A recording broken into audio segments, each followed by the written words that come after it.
Hello student.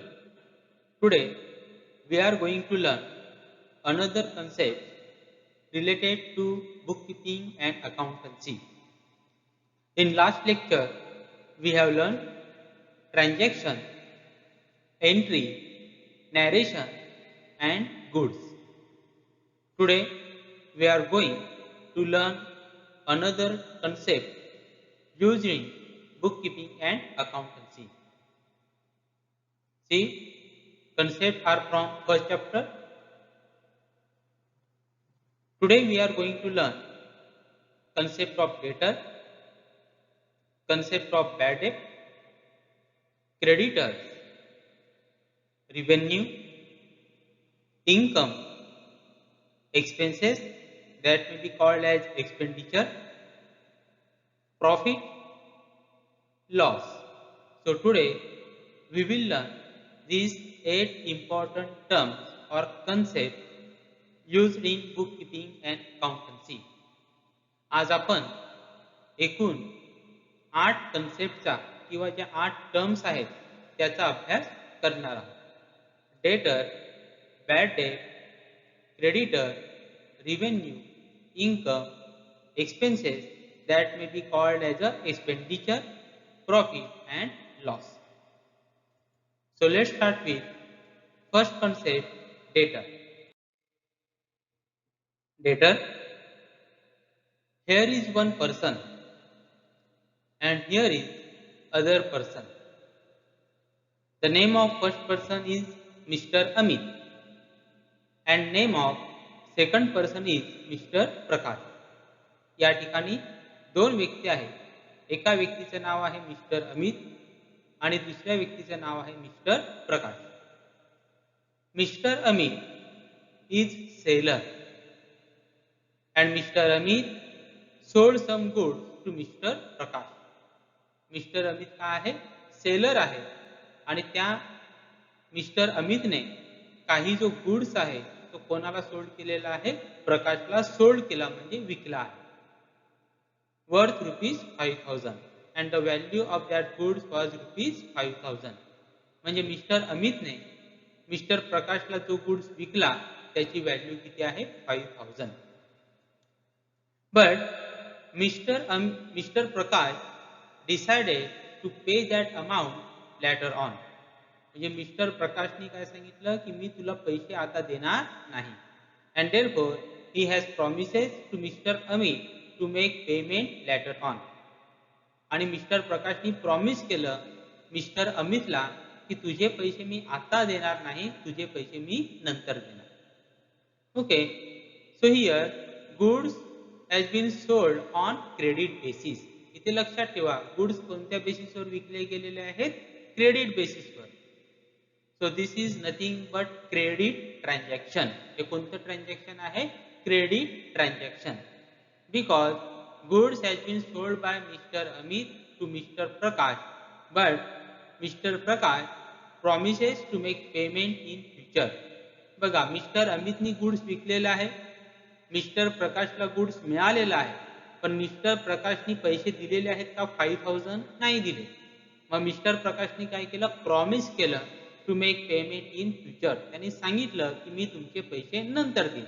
म्हणजे हे transaction कोणतं झालं? उधारीचं ट्रान्झॅक्शन झालं, क्रेडिट ट्रान्झॅक्शन झालं. Okay, so here mister Prakash is डेटर फॉर मिस्टर अमित. आता या ठिकाणी सांगा बरं कोणाला कोण पैसे देणार? या ठिकाणी मिस्टर प्रकाश कोणाला पैसे देणार आहे? मिस्टर अमितला देणार आहे. दिलेले आहेत का? नाही. बरोबर. मग या ठिकाणी डेटर कोणाला म्हणायचं? मिस्टर प्रकाश म्हणजे बायर. म्हणजे कोण झाला? बायर. म्हणजे जो बायर असतो म्हणजे जो कस्टमर असतो तो जेव्हा क्रेडिटवर गुड्स परचेस करतो तेव्हा त्याला म्हटलं जातं डेटर. So Mr. Prakash is debtor for seller. Mr. Prakash is a debtor for seller. लक्षात means as per Amit's accountancy record, Mr. Prakash will be debtor. म्हणजे मिस्टर अमित साठी म्हणजे सेलर साठी जो बायर असतो, पण कोणता बायर? जो buyer buyer who purchases goods on credit basis. जो बायर क्रेडिट बेसिसवर म्हणजे उधारीवर गुड्स परचेस करतो तो असतो डेटर. कोण असतो? डेटर. मग या ठिकाणी डेटर कोण झाला? Mister Prakash. And mister Amit has to receive money from Prakash. आता मिस्टर अमितला कोणाकडनं पैसे मिळणार आहेत? प्रकाशकडनं. म्हणजे थोडक्यात आपण काय सांगू, ज्याच्याकडनं आपल्याला पैसे मिळणार आहेत, ज्याच्याकडनं पैसे रिसिवेबल आहेत, त्याला म्हटलं जातं debtor. A person from whom money is receivable. A person from whom money is receivable is called as a debtor. ज्याच्याकडनं आपल्याला पैसे मिळणार आहेत त्याला आपण डेटर असं म्हणतो. काय म्हणायचं? डेटर. मग मिस्टर अमितसाठी मिस्टर प्रकाश काय झाला? डेटर. कारण की मिस्टर अमितला कोणाकडनं पैसे मिळणार आहेत? मिस्टर प्रकाशकडून पैसे मिळणार आहेत. Okay. So here mister Prakash is a debtor for mister Amit because mister Amit has to receive ₹5,000 from mister Prakash. म्हणजे थोडक्यात काय, ज्या व्यक्तीला आपण क्रेडिटवर गुड्स विकतो, ज्या व्यक्तीला आपण उधारीवर गुड्स विकतो, त्या व्यक्तीला काय म्हटलं जातं? डेटर असं म्हटलं जातं. कारण की त्याच्याकडनं आपल्याला पैसे मिळणार आहेत. He has to receive means money receivable. म्हणजे पैसे मिळालेले आहेत का? नाही. पैसे मिळालेले नाहीत, मिळणार आहेत. ज्या व्यक्तीकडनं पैसे मिळणार आहेत त्याला आपण डेटर असं म्हणतो. So, a person or company who has to pay to the business for getting goods and services on credit is known as a debtor. म्हणजे कोणताही पर्सन किंवा कोणतीही कंपनी ज्या कंपनीने गुड्स किंवा सर्व्हिसेस क्रेडिट बेसिसवर घेतलेले आहेत, कोणत्या बेसिसवर? क्रेडिट म्हणजे उधारीवर, त्या कंपनीला किंवा त्या पर्सनला डेटर असं म्हटलं जातं. Any person or any company who received goods or services or who purchased goods or services on credit basis called as a debtor. Called as a debtor. A debtor is a person who owes money to the business. म्हणजे डेटर हा असा person असतो तो बिझनेसला पैसे देणार असतो. दिलेले आहेत का? नाही. पैसे दिले म्हणजे तो कॅश ट्रान्झॅक्शन झालं. मग त्यामध्ये डेटर येत नाही. There is no debtor in case of cash transaction. Debtor is possible only in credit transaction. Debtor हे फक्त उधारीच्या ट्रान्झॅक्शन मध्ये होतात, कॅश ट्रान्झॅक्शन मध्ये होत नाही. In other words, a person from whom money is receivable is called as a debtor. म्हणजे दुसऱ्या वर्ड मध्ये जर आपल्याला सांगायचं झालं, a person means that may be any company और that may be individual person. Any person or any company from whom money is receivable is called as a debtor. ज्या व्यक्तीकडनं आपल्याला पैसे घ्यायचे आहेत त्या व्यक्तीला डेटर असं म्हटलं जातं. Debtor is an asset for the business. Debtor is an asset for the business. Debtor हे बिझनेसचं काय समजलं जातं? असेट समजलं जातं. आता असेट म्हणजे काय ते आपण नंतर शिकणार आहोत. फक्त इकडे एवढं लक्षात ठेवा, debtor is an asset for the business. Okay. मग डेटर कोण असतं? A person or a company who purchases goods or services on credit basis called as a debtor. जो व्यक्ती किंवा जी कंपनी आपल्याकडून क्रेडिट बेसिसवर म्हणजे उधारीवर गुड्स किंवा सर्व्हिसेस परचेस करते त्या व्यक्तीला किंवा त्या कंपनीला डेटर असं म्हटलं जातं. आणि त्याच्याकडनं आपल्याला पैसे मिळणार असतात. And debtor is possible only in case of credit transaction, not in cash transaction. Debtor हे फक्त क्रेडिट ट्रान्झॅक्शन मध्ये पॉसिबल आहेत, कॅश ट्रान्झॅक्शन मध्ये पॉसिबल नाहीत. Next is bad debt. Here is Mr. Amit. Mr. Amit is a seller and here is Mr. Prakash and Mr. Prakash is a buyer, means customer. Mister Prakash is a debtor for seller. हे आपण आधीच बघितलेलं आहे की last example मध्ये आपण बघितलं mister अमितनी कोणाला गुड सोल्ड केलं होतं? मिस्टर प्रकाशला. आणि मिस्टर प्रकाशनी काय केलं होतं? प्रॉमिस केलं होतं to make payment to mister Amit in future. म्हणजे त्यांनी ऑन दी स्पॉट पेमेंट केलं होतं का? नाही. आणि त्या ठिकाणी आपण बघितलं mister Prakash was a debtor for mister Amit. Mister Prakash काय आहे? डेटर, कारण की त्यांनी क्रेडिटवर गुड्स काय केलं होतं? परचेस केलं होतं, उधारीवर गुड्स परचेस केलं होतं. It means Mr. Prakash has to pay rupees 5,000 to Mr. Amit, but he has make promise to pay 5,000 in future. आता काय करायचं आहे? कितीचं गुड्स परचेस केलं होतं? 5,000चं. मग 5,000 रुपीज कोण पेड करणार? Mister Prakash to mister Amit. But mister Prakash promises to make payment in future. पण त्यांनी काय प्रॉमिस केलं? की मी तुमचे पैसे जे आहेत ते फ्युचरमध्ये पेड करेन. किती पैसे होते? 5,000. Okay. So here goods was sold on credit basis. हे देखील आपण बघितलं की या ठिकाणी गुड्स काय केलेलं आहे? क्रेडिट ट्रान्झॅक्शन झालेलं आहे. गुड्स हे क्रेडिट बेसिसवर म्हणजे उधारीवर सोल्ड केलेलं आहे. Because there is no spot payment by mister Prakash to mister Amit. Mister प्रकाशनी ऑन दी स्पॉट पेमेंट केलेलं आहे का? नाही. म्हणजे हे ट्रान्झॅक्शन कोणतं झालेलं आहे? Credit transaction. ओके. सी व्हॉट्स हॅपन नंतर. Later on, Mr. Amit denied to make payment. Denied to make payment. Here, Mr. Prakash earlier promises to make payment in future, but later on, he has denied to make payment. He has refuses to make payment of rupees 5,000. आता काय केलं?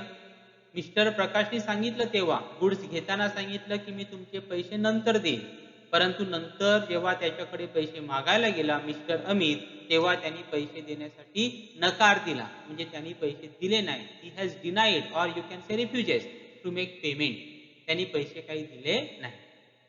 It means rupees 5,000 is irrecoverable from डेटर.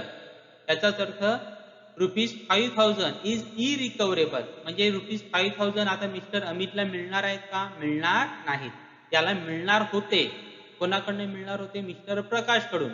परंतु mister प्रकाशने काय सांगितलं? मी पैसे देणार नाही. म्हणजे त्याला म्हटलं जाईल मनी इरिकव्हरेबल, म्हणजे जे पैसे आपल्याला आता मिळणार नाहीत, मिळायचे होते परंतु आता मिळणार नाहीत, त्याला म्हटलं जातं irrecoverable. So rupees 5,000 is lost for Mr. Amit. So 5,000 is lost for Amit because Amit has sold goods worth rupees 5,000 but didn't get any money from Mr. Prakash. 5,000 चं गुड्स त्यांनी सोल्ड केलं परंतु त्याला त्याबद्दल कोणतेही पैसे मिळाले नाहीत. म्हणजे 5,000 चं काय झालं? त्याला लॉस झालेला आहे. Okay. So this amount of rupees 5,000 is called as a bad debt. त्याला काय म्हटलं जातं? Bad debt. मग बॅड डेट म्हणजे काय? अमाऊंट इरिकव्हरेबल फ्रॉम डेटर. हे 5,000 कोणाकडनं मिळणार होते? प्रकाश. आणि प्रकाश कोण आहे? डेटर. मग आता हे 5,000 रुपीज मिळणार आहेत का? मिळणार नाही. म्हणजे डेटरकडनं आपल्याला जे पैसे मिळणार नाहीत त्याला म्हटलं जातं bad debt. Amount not recoverable और amount irrecoverable from debtor is called as a bad debt. जे पैसे डेटरकडनं मिळायचे आहेत परंतु आता जे पैसे मिळणार नाहीत त्याला काय म्हटलं जातं? Bad debt. And bad debt is loss for the seller. Bad debt हे सेलरसाठी काय असतं? लॉस असतं. बिझनेससाठी लॉस असतं. See meaning. And irrecoverable amount from debtor is known as a bad debt. जे पैसे डेटरकडनं आपल्याला रिकवर होणार नाहीत, मिळणार नाहीत, त्यालाच बॅड डेट असं म्हटलं जातं. It is revenue loss to the business and it is loss to the business. हा बिझनेससाठी काय असतो? एक प्रकारचा लॉस असतो. Okay. So this is about bad debt. Next is creditors. Here is one person and here is other person. First person is Mr. Amit and Mr. Amit is a seller. Here is another person Mr. Prakash and Mr. Prakash is a buyer. हे आपण आधी देखील बघितलेलं आहे. Mister Amit seller आहे आणि mister Prakash काय आहे? बायर आहे, म्हणजे कस्टमर आहे. Mister Amit sold goods to mister Prakash worth rupees 5,000. आता मिस्टर अमितनी काय केलं? 5,000 चं गुड्स कोणाला सोल्ड केलं? मिस्टर प्रकाशला सोल्ड केलं. Against that mister Prakash promises to pay ₹5,000 on later. आणि मिस्टर प्रकाशने काय सांगितलं की तुझे जे ₹5,000 आहेत ज्याचं मी गुड्स परचेस केलेले आहेत ते पैसे मी तुला नंतर देणार आहे. It means this transaction is a credit transaction because there is no immediate payment by buyer to seller. हे ट्रान्झॅक्शन कोणतं झालं? क्रेडिट ट्रान्झॅक्शन झालं, कारण की या ठिकाणी बायरने सेलरला इमिजिएटली पैसे पेड केले नाहीत. There is no on the spot payment by buyer to seller and therefore this transaction should be consider as a credit transaction. हे कोणतं ट्रान्झॅक्शन झालं? क्रेडिट ट्रान्झॅक्शन झालं. Okay, so here Mr. Amit is a creditor for buyer. आता mister Amit काय झाला? Creditor. कोणासाठी? बायरसाठी. Buyer कोण आहे? Prakash. See here mister Amit is a creditor for mister Prakash because mister Prakash has to pay ₹5,000 to mister Amit. Okay, it means mister Prakash has to pay money to mister Amit. Mister Prakash आता कोणाला पैसे देणार आहे? अमितला. म्हणजे प्रकाशसाठी अमित कोण झाला? बायर. अमितसाठी प्रकाश कोण झाला? Debtor. Remember, for buyer seller is a creditor. For buyer seller is a creditor and for seller buyer is a debtor. लक्षात ठेवा, जो बायर असतो तो डेटर असतो आणि सेलर असतो तो क्रेडिटर असतो. बायर कोण असतो? डेटर आणि सेलर कोण असतो? Creditor. Okay, so remember buyer is a debtor and seller is a creditor in the case of credit transaction. जे उधारीचे ट्रान्झॅक्शन असतात त्यामध्ये बायर हा ऑलवेज डेटर असतो आणि सेलर ऑलवेज काय असतो? क्रेडिटर असतो. So a person to whom business has to pay for getting goods or services on credit is known as a creditor. So a person or a company to whom business has to pay money for getting goods or services on credit is called as a creditor. म्हणजे अशी company किंवा असा व्यक्ती ज्याच्याकडनं बिझनेसनी क्रेडिटवर goods किंवा services purchase केलेत आणि त्या बदल्यामध्ये त्याला पैसे द्यायचे बाकी आहेत त्याला म्हटलं जातं creditor. A creditor is a person to whom business owes money. In other words, a person to whom money is payable is called as a creditor. A person to whom money is payable. आता या ठिकाणी सांगा बरं कोण कोणाला paid करणार? Mister Prakash will pay money to Mr. Amit. It means Mr. Amit is creditor for Mr. प्रकाश. ज्या व्यक्तीला आपण पैसे देणार आहोत, ज्या व्यक्तीला पैसे देणार आहोत, ज्या व्यक्तीला पैसे द्यायचे आहेत त्याला म्हटलं जातं creditor. Creditor is liability for the business and creditor is a liability for the business. Remember again, buyer is a debtor and seller is a creditor. Always in case of credit transaction. Credit transaction मध्ये जो buyer असतो म्हणजे जो व्यक्ती goods किंवा services विकत घेतो तो असतो डेटर आणि जो व्यक्ती गुड्स म्हणजे सेलर असतो तो काय असतो? Creditor. And debtor is a asset for the business whereas creditor is a liability for the business. Debtor हा बिझनेस साठी असेट आहे तर क्रेडिटर बिझनेस साठी काय आहे? Liability. Next is revenue. Here is one vegetable seller selling different types of vegetable. Selling vegetable is the main activity of vegetable seller. Okay, आता बघा हा जो व्हेजिटेबल सेलर आहे त्याची मेन ऍक्टिव्हिटी काय असणार आहे? बिझनेस ऍक्टिव्हिटी काय असणार आहे? Selling vegetable to their customer. कस्टमरला व्हेजिटेबल विकणे ही त्याची मेन बिझनेस ऍक्टिव्हिटी असणार आहे.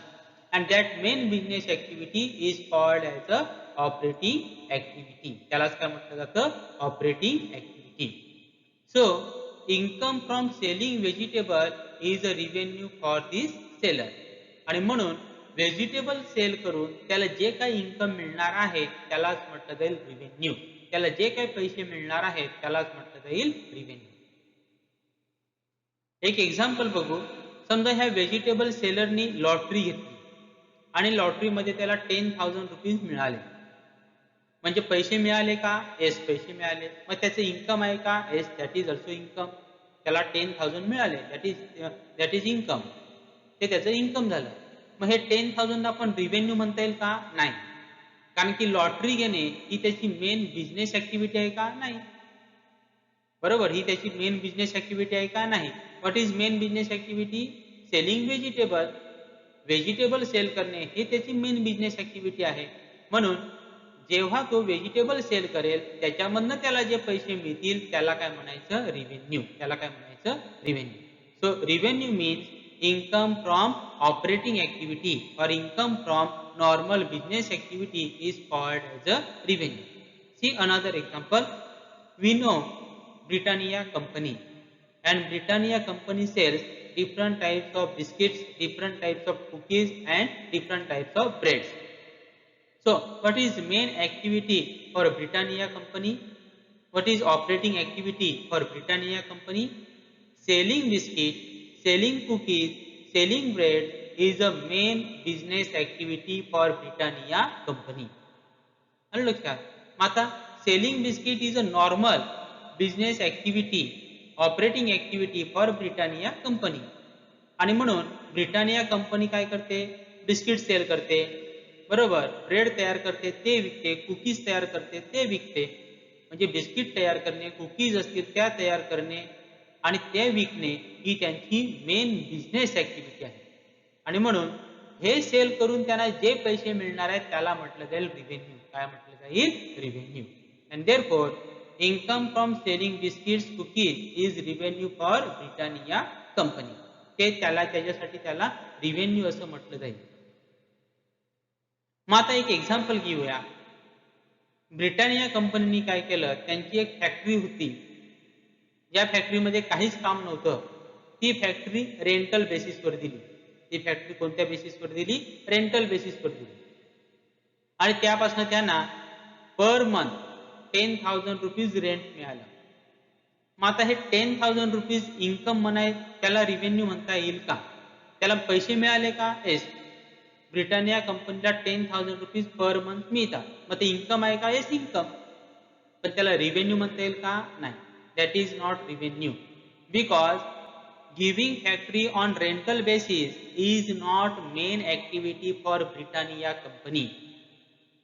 म्हणजे फॅक्टरी रेंटल बेसिसवर देऊन पैसे कमवणे ही ब्रिटानिया कंपनीची मेन ऍक्टिव्हिटी आहे का? नाही. ती ब्रिटानिया कंपनीची मेन ऍक्टिव्हिटी नाही. मेन ऍक्टिव्हिटी काय आहे? बिस्किट तयार करणे, ब्रेड तयार करणे, ते विकणे. मग मेन ऍक्टिव्हिटी पासून जे पैसे मिळतात त्याला म्हटलं जाईल रिव्हेन्यू. काय म्हटलं जाईल? Revenue. See, revenue is the income that business earn from its normal business activity, usually from the sale of goods and services to customer. Revenue is a part of total income. So revenue means what? Revenue means income earned or money earned from operating activity of the business. What is main operating activity? That is selling goods or services to the customer. म्हणजे कस्टमरला goods आणि services देऊन जे income बिझनेसला मिळतं त्याला म्हटलं जातं revenue. And revenue is one part of a income. आता हे रिव्हेन्यू आणि इन्कम याबाबत आपण इन्कम पुढे बघणार आहोत. त्यामध्ये तुम्हाला ही कन्सेप्ट आणखी क्लिअर होणार आहे. Okay, so what is revenue? Revenue means income earn from main business activity or from operating activity of the business is called as a revenue. Business ची मेन ऍक्टिव्हिटी काय असते? सेलिंग गुड्स और services. म्हणजे goods आणि services विकून कंपनीला जे पैसे मिळतात त्याला काय म्हटलं जातं? रिव्हेन्यू असं म्हटलं जातं. And revenue is one part of income. Revenue हे इन्कमचं काय आहे? एक part. See the next is income. Again, I am taking example of Britannia company. Income from different sources for Britannia company in a year. It is just an example. आपण फक्त एक example घेतोय की Britannia company आहे आणि त्याला कशा प्रकारे इन्कम झालेला आहे. First, selling biscuits ₹8 lakhs. आता बिस्किट विकून ब्रिटानिया कंपनीला किती मिळालेले आहेत 8 lakhs. Interest on investment ₹2 lakhs. Rent by renting factory ₹1 lakhs. Okay, so in this way Britannia company earn income from different sources. बघा बिस्किट विकून त्यांना किती मिळालेले आहेत 8 lakhs रुपीज मिळालेले आहेत. इंटरेस्ट ऑन इन्व्हेस्टमेंट, त्यांच्याकडे पैसा होता, तो पैसा त्यांनी इन्व्हेस्ट केला. That may B invested either in bank, that may B invested either in stock exchange. त्यांनी वेगवेगळ्या ठिकाणी इन्व्हेस्टमेंट केली आणि त्यामध्ये त्यांना इंटरेस्ट मिळालं, interest of ₹2 lakhs. And third one is given rent by renting factory. त्यांच्याकडे एक फॅक्टरी होती, रिकामी फॅक्टरी होती, काही काम नव्हतं. ती फॅक्टरी त्यांनी रेंटल बेसिसवर दिली आणि त्यांना 1 lakh रुपीज काय मिळालेलं आहे, रेंट मिळालेलं आहे.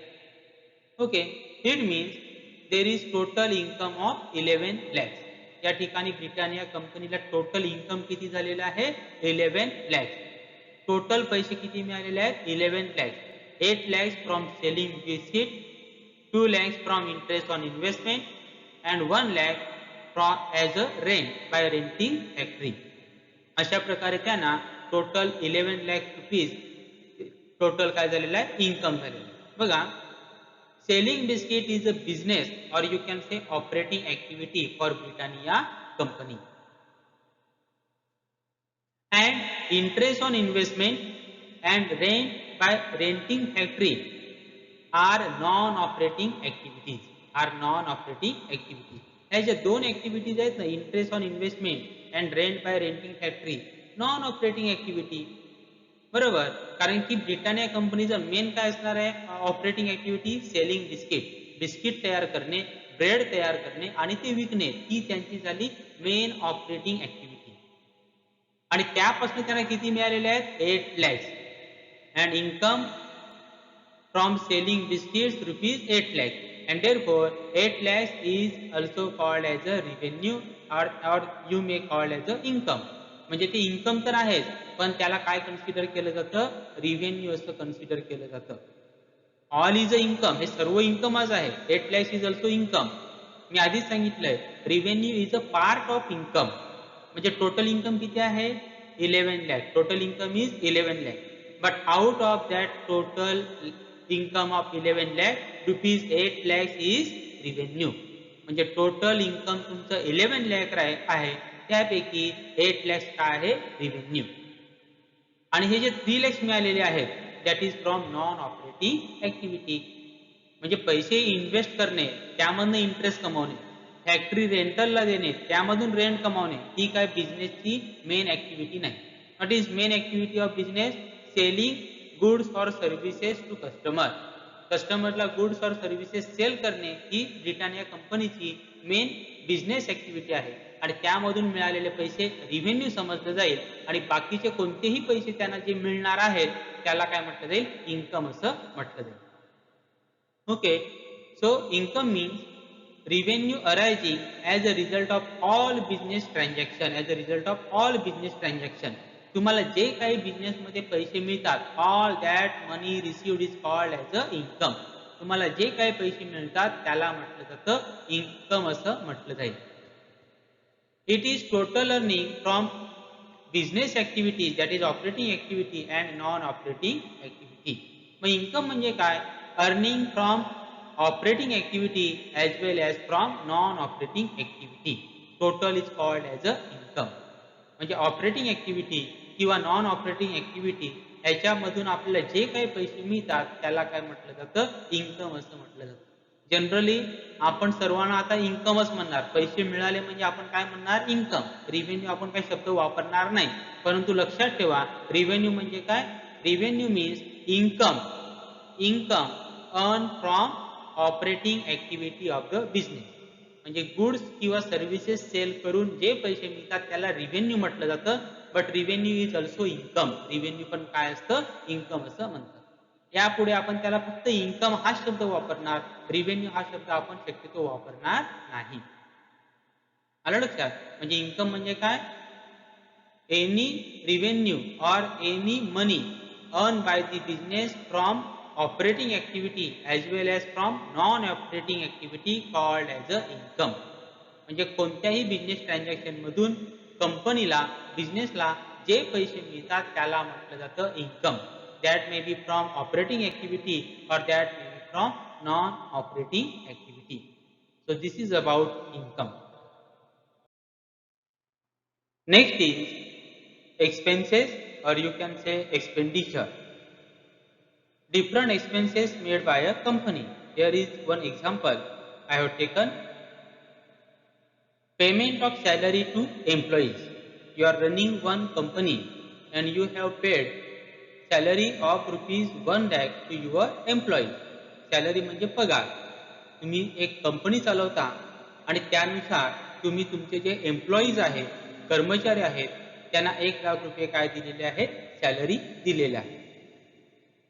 Payment for purchase of raw material rupees 2 lakh. As you are running one company, you have purchased raw material to produce finished goods. तुम्हाला फिनिश गुड्स तयार करायचं आहे आणि त्यासाठी जो रॉ मटेरियल आहे ते तुम्ही काय केलेलं आहे? परचेस केलेलं आहे आणि त्यासाठी you have paid rupees 2 lakh. 2 lakh रुपये तुम्ही त्यासाठी पेड केलेले आहे. Payment for electricity bill rupees 50,000. Of course, you are running company. It means you need electricity supply. And as you are use electricity, you have to pay bill to MSEB. तुम्ही electricity use केलेली आहे आणि त्याबद्दल तुम्ही 50,000 काय केलेले आहेत? Paid केलेले आहेत as a electricity bill. It means here total expenses और एक्सपेंडिचर रुपीज 3,50,000. म्हणजे या ठिकाणी तुमची टोटल एक्सपेन्सेस किती झालेला आहे? 3,50,000. 1 lakh for salary, 2 lakh for purchase raw material and 50,000 for electricity bill. Total expenditure rupees 3,50,000. So what is expenditure? Amount spent. Amount spent to get consideration. To get consideration. Consideration means something in return. म्हणजे काहीतरी आपल्याला मिळावं यासाठी आपण जे काही पैसे खर्च करतो त्याला म्हटलं जातं एक्सपेन्सेस और एक्सपेंडिचर. आपण जे काही खर्च करतो त्या बदल्यामध्ये आपल्याला काहीतरी मिळत असतं. ऑलवेज त्या बदल्यामध्ये आपल्याला काहीतरी मिळत असतं आणि जे आपल्याला मिळतं त्यालाच म्हटलं जातं कन्सिडरेशन. काय म्हटलं जातं? Consideration. That is something in return. बघा, तुम्ही चॉकलेटसाठी पैसे दिले, 5 रुपीज तुम्ही दुकानदाराला दिले and you have purchase 1 chocolate. काय मिळालं तुम्हाला? 5 रुपीज गेले, काय मिळालं? Chocolate. So chocolate is consideration for amount spend. Spend म्हणजे खर्च करणे. म्हणजे तुम्ही 5 रुपये खर्च केले आणि त्या बदल्यामध्ये कन्सिडरेशन म्हणून, रिटर्न म्हणून तुम्हाला काय मिळालं? चॉकलेट मिळालं. ओके, म्हणजे आपण जेव्हा काही पैसे खर्च करतो त्या बदल्यामध्ये आपल्याला काहीतरी मिळत असतंच. त्याला म्हटलं जातं कन्सिडरेशन. बघा, here consideration that is something in return. आता हे जे आपण एक्झाम्पल बघितले त्यामध्ये आपल्याला काय कन्सिडरेशन मिळालं ते बघूया. Here in this case we have received services of employees. एम्प्लॉईजला आपण पगार देतो, सॅलरी देतो. का देतो? कारण की त्यांनी आपल्याला काय दिलेले असते? सर्व्हिस दिलेली असते. म्हणजे सर्व्हिस या ठिकाणी काय झालं? Consideration. So services of employees is a consideration for business against payment of salary. आपण त्या बदल्यामध्ये सॅलरी दिली आणि त्याच्या बदल्यामध्ये एम्प्लॉईकडनं काय केली? सर्व्हिस घेतलेली आहे. आता आपण रॉ मटेरियल परचेस केलं म्हणजे आपल्याला काय मिळालं? कन्सिडरेशन. Of course raw material. आपण रॉ मटेरियल परचेस घेतलं, रॉ मटेरियल परचेस केलं म्हणजे रॉ मटेरियल विकत घेतलं म्हणजे या ठिकाणी आपल्याला कन्सिडरेशन काय आहे? Raw material. आपल्याला रिटर्न मध्ये काय मिळालं? Raw material. आपल्याकडनं 2 lakhs गेले, बरोबर की नाही? ते खर्च झाले, पण 2 लाख गेले, पण त्याच्या बदल्यामध्ये आपल्याला काय मिळालं? Raw material. म्हणजे रॉ मटेरियल काय झालं? रिटर्न झालं. काय झालं? रिटर्न. आता पेमेंट ऑफ इलेक्ट्रिसिटी बिल आपण 50,000 पेड केले, बरोबर, पैसे गेले, पण त्या बदल्यामध्ये आपल्याला काय मिळालं होतं? काय मिळालं? आपण फुकट 50,000 दिले का? नाही. आपल्याला काहीतरी मिळालं असेल ना. काय मिळालं होतं? That is electricity. आपण जी लाईट यूज केली त्या बदल्यामध्ये आपण 50,000 पेड केले. बघा, तुम्हीही लक्षात घ्या, तुम्ही नॉर्मली जे काही पैसे खर्च करता, काही खर्च करतात, 1 रुपया असेल, 10 रुपये असेल, 100 रुपये असेल, तुम्हाला त्या बदल्यामध्ये काहीतरी मिळत असतं. आपला जो पैसा खर्च होतो त्या बदल्यामध्ये आपल्याला काहीतरी मिळत असतं, आणि जे आपल्याला काहीतरी मिळतं त्याला म्हटलं जातं consideration. So what is expenses? And amount spend means खर्च करणे. Amount spend by business for any consideration something in return receive by business is called expenditure or expenses. म्हणजे कोणत्या तरी प्रकारची गोष्ट, that may be goods or that may be services. Remember, consideration may be in the form of goods or services. To get goods or services, company or business spend some amount and that amount is called as a expenses or expenditure. आपल्याला काही गोष्टी पाहिजे असतात, काही goods पाहिजे असतं, काही services पाहिजे असतात, आणि ते गुड्स किंवा सर्व्हिसेस जर आपल्याला पाहिजे असतील तर त्यासाठी आपल्याला पैसे खर्च करावे लागतात. मग ते गुड्स किंवा सर्व्हिसेस घेण्यासाठी आपल्याला जे पैसे खर्च करावे लागतात त्यालाच आपण इंग्रजीमध्ये काय म्हणतो, एक्सपेन्सेस किंवा एक्सपेंडिचर असं म्हटलं जातं. ओके, सो एक्सपेन्सेस और expenditure means an amount spend means खर्च करणे by business for any consideration received by business is called expenditure और एक्सपेन्सेस. म्हणजे बिझनेसला जे काही कन्सिडरेशन मिळालेलं आहे त्यासाठी बिझनेस जे काही पैसे खर्च करते त्याला म्हटलं जातं एक्सपेन्सेस किंवा एक्सपेंडिचर. आणि लक्षात ठेवा, प्रत्येक जो एक्सपेन्सेस असतो किंवा एक्सपेंडिचर असतो तो फक्त कन्सिडरेशन साठी केला जातो. म्हणजे बिझनेसमध्ये जो काही खर्च केला जातो तो कन्सिडरेशन साठी केला जातो, म्हणजे त्या बदल्यामध्ये बिझनेसला काहीतरी रिटर्न मध्ये मिळत असतंच. See the next part. Types of expenditure: capital expenditure, revenue expenditure, and deferred revenue expenditure. So there are three types of expenditure. One is capital expenditure, second is revenue expenditure, and third one is deferred revenue expenditure. तीन प्रकारचे expenditure या ठिकाणी आपल्याला बघायचे आहेत: capital expenditure, revenue expenditure, and deferred revenue expenditure. Next is capital expenditure. See, when you start any business or company, then you need machinery to carry out production, you need furniture, you need land and building, you need computer, laptop, printer, and you may need different type of other such things. म्हणजे जेव्हा आपण एखादा business start करतो किंवा company start करतो त्यावेळी आपल्याला मशिनरीची गरज लागते, फर्निचरची गरज लागते, लँड अँड बिल्डिंगची गरज लागते, कम्प्युटर, लॅपटॉप आणि व्हेकल अशा वेगवेगळ्या गोष्टींची गरज लागते. ह्या ज्या सर्व गोष्टी बिझनेसला लागतात त्याला म्हटलं जातं fix assets. Assets means our property, and fixed assets means assets which provide benefit to the company for long term period. मग फिक्स असेट म्हणजे काय ते डिटेलमध्ये आपण नंतर बघणारच आहोत. आता मी शॉर्टमध्ये सांगतो. अशा प्रकारच्या असेट्स जसं machinery, furniture, land and building, computer, vehicle यांना फिक्स असेट म्हटलं जातं. Because all these assets provide benefit to the company for longer period of time. For example, when you purchase machinery, it means you are going to use that machinery for 10 years, 15 years or 20 years. When you construct any building, you are going to use that building for 30 years, 40 years, 50 years and so on. म्हणजे आपण machinery जर purchase केली तर ते आपण 1 महिना वापरतो, 2 महिना वापरतो आणि नंतर काढून टाकतो का? नाही. तर मशिनरी परचेस केल्यानंतर आपण ती बरीच वर्ष वापरतो. बिल्डिंग जर आपण कन्स्ट्रक्ट केली, बांधली तर आपण ती बरीच वर्ष वापरतो. फर्निचर जर आणलं ते देखील आपण मोर दॅन 1 इयर वापरतो. म्हणजे ज्या गोष्टी बिझनेसमध्ये मोर दॅन 1 इयर राहतात, किंवा you can say assets which provide benefit to the business for 10 year 20 years etc called as a fixed asset. त्यांना काय म्हटलं जातं? Fix asset. मग अशा प्रकारचे ज्या मशिनरी असतील, फर्निचर असेल, बिल्डिंग असेल, लँड असेल, कम्प्युटर असेल, ह्या सर्व गोष्टी बिझनेसला आवश्यक आहेत. त्याशिवाय आपल्याला बिझनेस किंवा कंपनी चालवता येणार नाही. मग जो काही पैसा आपण अशा प्रकारच्या असेट परचेस करण्यासाठी वापरतो, जो काही पैसा आपण खर्च करतो to purchase fix asset called as a capital expenditure. Okay, so money spend to purchase fix asset called as a capital expenditure.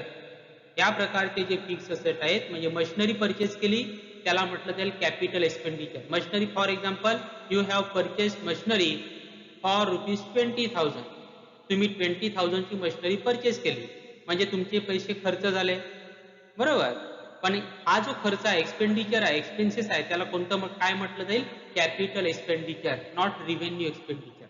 त्याला काय म्हटलं जाईल? Capital expenditure. Okay, so fixed assets provide benefit to the business for longer period of time like 10 years, 15 years and so on. Expenditure which is incurred, that is spent to acquire means to purchase fixed asset or to increase the value of fixed asset is called as a capital expenditure. So money spent to purchase fixed asset called as a capital expenditure. म्हणजे आपण जो काही खर्च asset purchase करण्यासाठी वापरतो, asset म्हणजे कोणते asset? Fix asset. Machinery असेल, फर्निचर असेल, बिल्डिंग असेल, लँड परचेस केली, कम्प्युटर परचेस केलं, व्हेकल परचेस केलं, अशा गोष्टी परचेस करण्यासाठी आपण जो काही खर्च करतो त्याला काय म्हटलं जातं? Capital expenditure.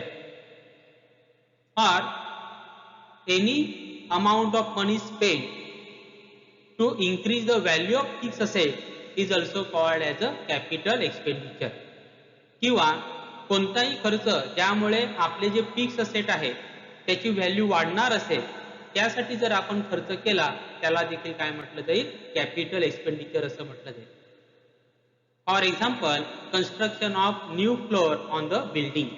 म्हणजे आपल्याकडे समजा 4 फ्लोअरची बिल्डिंग आहे आणि त्यामध्ये आणखी आपण आता एक फ्लोअर इन्क्रीज केला, म्हणजे आपले जे असेट आहे, बिल्डिंग आहे, बिल्डिंगची व्हॅल्यू काय होणार आहे? इन्क्रीज होणार आहे. मग त्याला देखील म्हटलं जाईल capital expenditure. It's give benefit for long period of time and it is non recurring and non repeating in nature. It means capital expenditure provide benefit to the business for longer period of time. म्हणजे एकदा तुम्ही machinery purchase केले म्हणजे तुमचे पैसे खर्च झाले, पण ते जे पैसे तुम्ही खर्च केले त्यामुळे तुमच्या बिझनेसला लॉंगर पिरियड ऑफ टाइमसाठी काय मिळणार आहे? बेनिफिट मिळणार आहे. Because you are going to use that machinery for 10 year, 15 years, 20 years and so on. आपण बरीच वर्ष ती मशिनरी वापरणार आहोत. मग अशा प्रकारचा जो एक्सपेन्सेस असतो, एक्सपेंडिचर असतो, त्याला म्हटलं जाईल capital expenditure. In short, capital expenditure means money spend to purchase or you can say to acquired fix asset. Fix asset purchase करण्यासाठी जे पैसे आपण खर्च करतो त्याला म्हटलं जातं capital expenditure. And capital expenditure is non recurring, that is non repeating in nature. हे खर्च जो असतो तो प्रत्येक वेळी आपल्याला रिपीट होत नाही. For example, if you purchase machinery in this month, it means you are not going to purchase that same machinery again and again every month. आपण एखादी मशिनरी या महिन्यामध्ये परचेस केली म्हणजे प्रत्येक महिन्याला आपण मशिनरी परचेस करतो का? नाही करत. एखादी बिल्डिंग आपण समजा कन्स्ट्रक्ट केली तर प्रत्येक महिन्याला आपण बिल्डिंग कन्स्ट्रक्ट करतो का? नाही करत. म्हणजे हा नॉन रिकरिंग असतो, नॉन रिपीटिंग असतो, म्हणजे हा सतत कंटिन्युअसली रिपीट होत नाही. अशा प्रकारचा जो एक्सपेंडिचर असतो त्याला म्हटलं जाईल capital expenditure. Next is revenue expenditure. In business you require raw material, you need to pay payment of salary or wages to employees. You need to pay for repairs and maintenance. You need to pay for electricity bill, etc. म्हणजे जर आपला business आहे तर आपल्याला raw material purchase करावं लागणार आहे, त्यासाठी आपल्याला खर्च येणार आहे. आपल्याला सॅलरी पेड करावी लागणार आहे, सॅलरी टू एम्प्लॉईज और wages to workers. You need to pay for repairs and maintenance. Business म्हटल्यानंतर अनेक प्रकारच्या गोष्टी रिपेअर्स कराव्या लागणार आहे. मशिनरी रिपेअर करावं लागेल किंवा बिल्डिंगचं मेंटेनन्स ते आपल्याला करावं लागणार आहे. You are going to use electricity. It means you need to pay electricity bill. आपल्याला लाईटचं बिल पेड करावं लागणार आहे. आणि आणखी भरपूर प्रमाणात, मोठ्या प्रमाणात अशा प्रकारचे खर्च तुम्हाला करावे लागणार आहे. प्रिंटिंग अँड स्टेशनरीसाठी खर्च येणार आहे, पोस्टेज आणि टेलिग्रामसाठी खर्च येणार आहे, इंटरनेट यूज करणार त्यासाठी तुम्हाला खर्च येणार आहे. म्हणजे असा अनेक प्रकारचा खर्च तुम्हाला बिझनेसमध्ये येणार आहे. या प्रकारचा जो खर्च असतो बरोबर, त्याला म्हटलं जातं रिव्हेन्यू एक्सपेंडिचर. काय म्हटलं जाईल? Revenue expenditure. म्हणजे रॉ मटेरियल परचेस केलं, that is revenue expenditure. Okay, remember raw material is not a fix asset. Raw material is your current asset. Raw material is your current asset. ते आपण पुढे डिटेलमध्ये बघणारच. Because you are going to use that raw material in short period. आता एकदा का raw material purchase केलं का तेच रॉ मटेरियल आपण 10-15 वर्ष वापरतो का? नाही वापरत. आपण परचेस केल्यानंतर लगेच ते रॉ मटेरियल यूज करतो. म्हणून रॉ मटेरियल हे करंट असेट आहे, फिक्स असेट नाही. आणि आपल्याला सॅलरी पेड करावी लागते, वेजेस पेड करावे लागते. त्या हे जे सर्व आपण खर्च करत असतो त्याला म्हटलं जातं revenue expenditure. See what is given. Revenue expenditure is an expenditure from which no future benefit is expected, but having immediate or short-term benefit may be less than 1 year. It means revenue expenditure provide benefit for short-term period, that is less than 1 year. म्हणजे हे जे expenditure असतात ते आपल्याला कमी पिरियडसाठी benefit provide करतात. फ्युचरमध्ये त्याचा बेनिफिट आपल्याला मिळणार नाही. म्हणजे फ्युचरमध्ये for example when you purchase machinery, that machinery will provide benefit to you in future also. एकदा तुम्ही मशिनरी परचेस केली म्हणजे ती बरीच वर्ष फ्युचरमध्ये देखील तुम्हाला ती बेनिफिट देणार आहे. आपण ती मशिनरी वापरणार आहोत. पण रिव्हेन्यू एक्सपेंडिचर म्हणजे हे तुम्हाला शॉर्ट टर्म बेनिफिट देतात within 1 year. It does not increase profit earning capacity of an organization.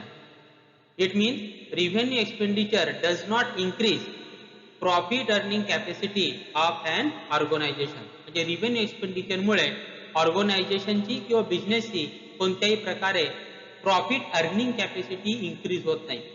Whereas in case of capital expenditure leads to increase in profit earning capacity of an organization. Capital expenditure मुळे आपली profit earning capacity वाढू शकते. Because capital expenditure helps to increase in production. Capital expenditure मध्ये आपण asset purchase करतो आणि जर आपण असेट जास्त परचेस केले तर त्यामुळे आपली प्रोडक्शन कॅपॅसिटी वाढते आणि प्रोडक्शन कॅपॅसिटी वाढली म्हणजे आपला प्रॉफिट वाढतो. पण रिव्हेन्यू एक्सपेंडिचर मध्ये आपण लाईटचं बिल भरतो, सॅलरी पेड करतो, वेजेस पेड करतो, त्यामुळे आपली प्रोडक्शन कॅपॅसिटी वाढत नाही. Revenue expenditure does not help to increase production capacity. It can maintain production capacity at the same level. आहे त्या लेवलला प्रोडक्शन कॅपॅसिटी आपली मेंटेन करण्यासाठी रिव्हेन्यू एक्सपेंडिचर मदत करतं, हेल्प करतं. पण रिव्हेन्यू एक्सपेंडिचर मुळे आपली प्रोडक्शन कॅपॅसिटी इन्क्रीज होत नाही.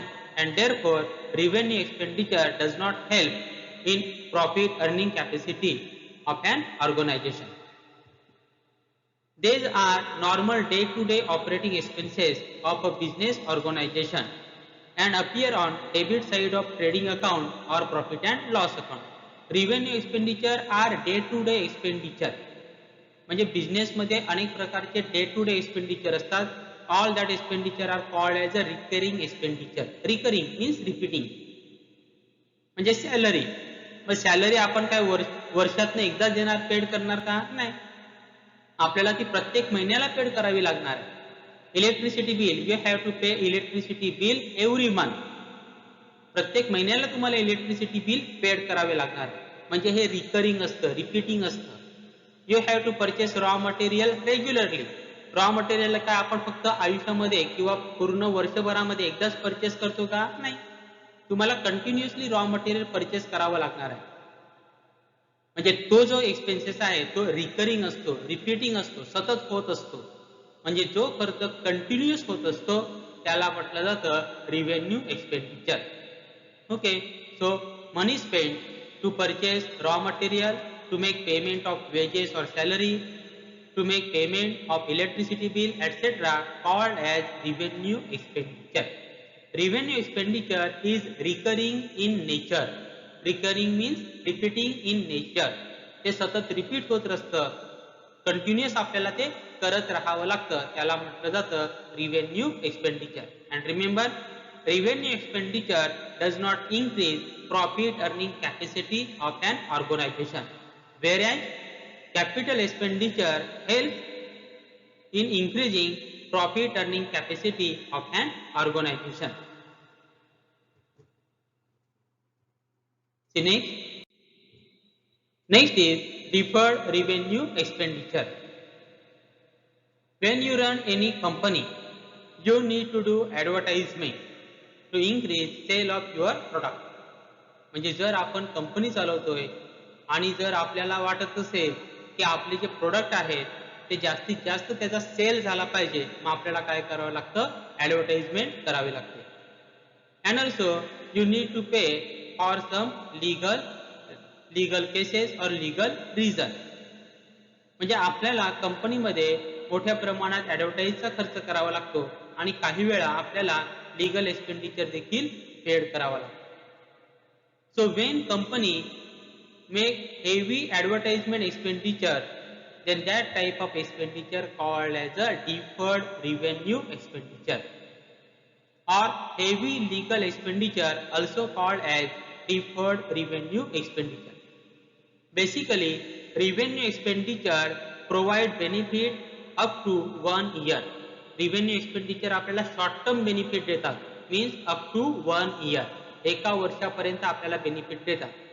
So revenue expenditure which provide benefit for more than 1 year are called as a deferred revenue expenditure.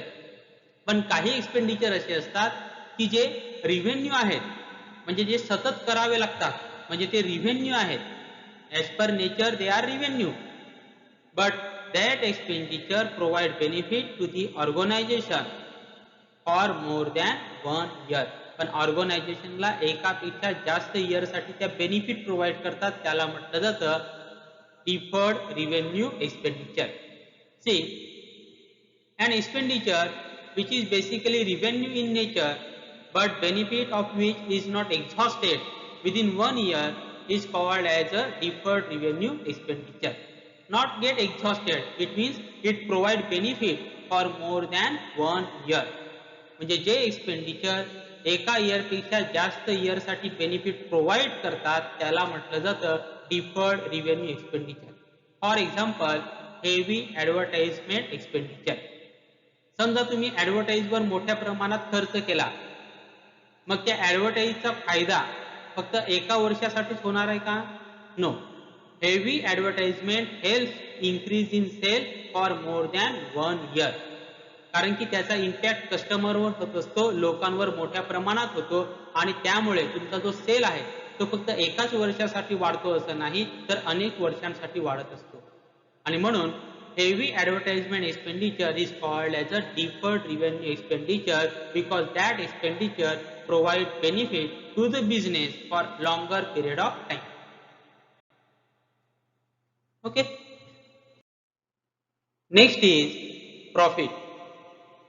Here is one mobile and selling price of this mobile is 20,000 and production cost of this mobile is 12,000. It means mobile of rupees 12,000 we are selling at rupees 20,000. म्हणजे हा mobile तयार करण्यासाठी किती खर्च आलेला आहे? 12,000. 12,000 is production cost of this mobile and we are selling this mobile at price of rupees 20,000. म्हणजे हा मोबाईल तयार करण्यासाठी 12,000 एवढा खर्च आलेला आहे, परंतु तो मोबाईल आपण कितीला विकत आहोत? 20,000. It means the profit amount is ₹8,000. 8,000 is our profit. So when we earn profit, if the selling price is more than production cost, then there is a profit. म्हणजे जेवढी प्रोडक्शन कॉस्ट आहे त्यापेक्षा समजा selling price जास्त असेल तर आपल्याला काय होतो? Profit. Here is production cost is 12,000 and we are selling at higher price, that is 20,000. So there is profit of 8,000. म्हणजे जर आपली सेलिंग प्राइस जास्त असेल आणि प्रोडक्शन कॉस्ट कमी असेल तर आपल्याला काय होतं? प्रॉफिट होतं. See, if selling price is more than production cost then there is a profit. लक्षात, म्हणजे सेलिंग प्राइस समजा जास्त असेल आणि प्रोडक्शन कॉस्ट कमी असेल तर काय असतं? प्रॉफिट असतं. See, when the selling price of goods is more than the cost price, it is profit. Profit increases the capital of the business, and when there is a profit, then profit adds the capital of the business. जे profit असतं, प्रॉफिटमुळे कंपनीचं जे capital असतं ते काय होतं? Increase होतं. In other word, when income is more than expenses, then there is a profit. Or you can say if our income is more and expenses are less, then there is a profit. For example, our income is 50,000 and our expenses are 40,000, then there is a profit of 10,000. म्हणजे income जास्त असेल म्हणजे आलेले पैसे जास्त आणि expenses म्हणजे खर्च झालेले पैसे कमी, म्हणजे त्याचा अर्थ आपल्याला काय झालेला आहे? प्रॉफिट झालेला आहे. और you can say excess of income over expenditure is called as a profit. In other word, excess of income is more than expenditure, then there is a profit. Okay, so there is a simple meaning of profit. If selling price is more than production cost, then there is a profit. Next concept is loss. Here is one mobile and selling price of this mobile is 20,000 and production cost of this mobile is 22,000. See here what happened? The mobile of 22,000 we are selling at ₹20,000. म्हणजे 22,000 चा mobile, म्हणजे तो mobile तयार करण्यासाठी आलेला खर्च किती आहे? 22,000. That is called as a production cost. आणि तो आपण कितीला सेल करतोय? 20,000. It means there is a loss of ₹2,000. 2,000 चा लॉस झाला because production cost is more and selling price is a less. So when production cost is a more and selling price is a less, then there is a loss. जर आपलं production cost जास्त असेल आणि selling price कमी असेल तर आपल्याला काय होतं? Loss. Okay, it means if selling price is less than production cost, then there is a loss. म्हणजे प्रोडक्शन कॉस्ट त्या ठिकाणी काय आहे? जास्त, सेलिंग प्राइस काय आहे? कमी, म्हणजेच काय झालं? Loss. See, when the selling price of goods is less than the cost price, it is a loss. Loss decreases the capital of the business. Due to profit, the capital of business increases, but due to loss, the capital of the business decreases. Profit झालं तर बिझनेसचं capital increase होतं, परंतु जर loss झालं तर बिझनेसचं capital decrease होतं, म्हणजे कमी होतं. In other word, income is less than expenses, then there is a loss. It means if your income is less and expenses are more, then there is a loss. For example, our expenses are 50,000 and our income is only 30,000. म्हणजे आपला एकूण खर्च झाला 50,000 आणि आपलं income झालं 30,000. It means there is a loss of 20,000. In other words, excess of expenditure over income is called as a loss. म्हणजे expenditure are more than income, then there is a loss. Okay, so in this way there are different concepts used in bookkeeping and accountancy. Thank you.